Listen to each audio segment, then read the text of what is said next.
Hello, Des Moines Christian students, families, and friends. I'm Mr. Hamer, one of the middle school science teachers, and I'm excited to be bringing you today's devotion.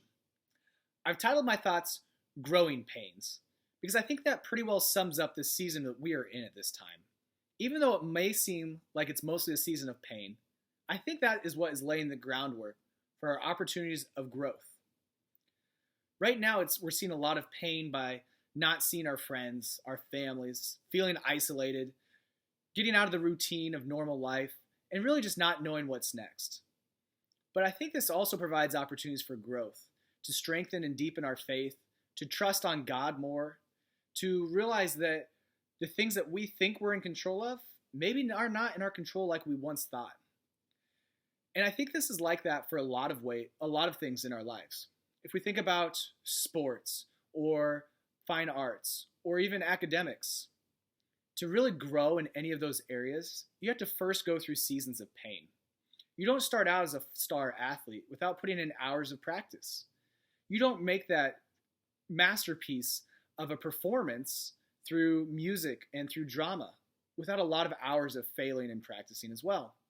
And same thing for acing that test. Sometimes you have to really invest those hours of studying, which are tough at the time, but can allow you to grow and really push that limits that you didn't know you were capable of. I think back to my own sports career in middle school track. In 7th grade, I really wanted to run the hurdles, but my coach wouldn't let me, and frankly, I wasn't good enough. So I spent a lot of hours practicing and training those hurdles, and I would hit hurdle after hurdle and fall, scrape up my knee. I've got scars to even just show from these 7th grade years, so many years ago. But then in 8th grade, I was finally good enough that the coach would let me run the hurdles. And I even ended up winning a couple races in it. And I went through a season of pain to reach that season of growth. A story from the Bible also talks about this. In the book of 1 Samuel, King David was anointed to be the next king at a very young age, not much older than many of you. But he didn't actually become king until over a decade later. So he spent over 10 years preparing to become that king. If it were me, the very first day I found out I was going to be king, I would be having people give me parades. I'd be walking around. No, I wouldn't be walking. I'd be riding on my camel down the streets. I'd have people singing songs for me. I'd have people feeding me grapes. No, better yet, cookies, Chips Ahoy cookies. Because I'd want people to know I'm in control. I'm powerful.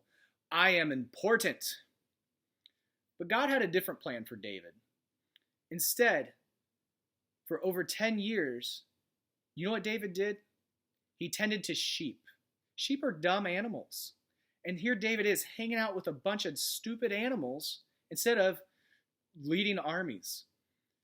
But it was this time that David was also writing the Psalms, that David was really listening to God, drawing closer to God's plan and intentions for his life, and really preparing himself to become the greatest king of Israel and set the tone for what was to come. Without these years, we wouldn't have Psalms like this one, Psalms 27:14. Wait for the Lord. Be strong and take heart, and wait for the Lord. I really like that David includes this twice in the psalm, because he was no stranger for waiting on God, having spent over 10 years just waiting to become king after he first found out. That season of pain became a season of growth for him and prepared him for a very successful reign as king of Israel. And so in this time, even though we might acknowledge that it is a time of pain for us in some of our lives, I hope that we can also see that this is an opportunity for God to grow us and shape our lives to better equip us for what's to come. Thanks, Des Moines Christian.